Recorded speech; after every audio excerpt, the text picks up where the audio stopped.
I'm going to do a tutorial for the steps to the Cupid Shuffle, which is an ultra beginner line dance. It's probably one of the easier ones, but it's a really good one to get started with. And I teach facing away from the camera because it's a lot easier for you to follow along than having to mirror me. So the Cupid Shuffle starts with 4 steps to the right, and I'll point this direction.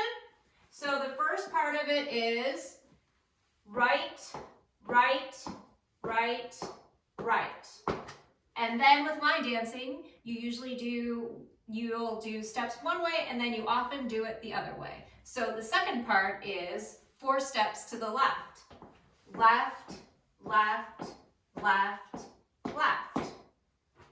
Now we're just gonna do something called heel digs, and all that is you'll go right heel, left heel, right heel, left heel. Okay? We'll put those parts together. So it goes right, right, right, right, left, left, left, left, right heel, left heel, right heel, left heel. There's only one part left of the dance.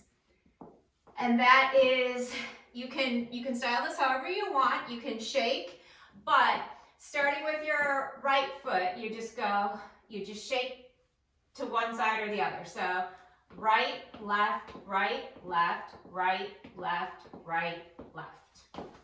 So, and that is the whole dance. So putting that together, and this is not necessarily part of the choreography, I'm just pointing in the direction we're going. So to the right, to the right, to the right, to the right, to the left, to the left, to the left, to the left.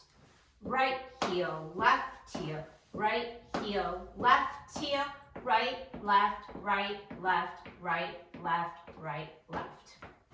And that is the whole dance.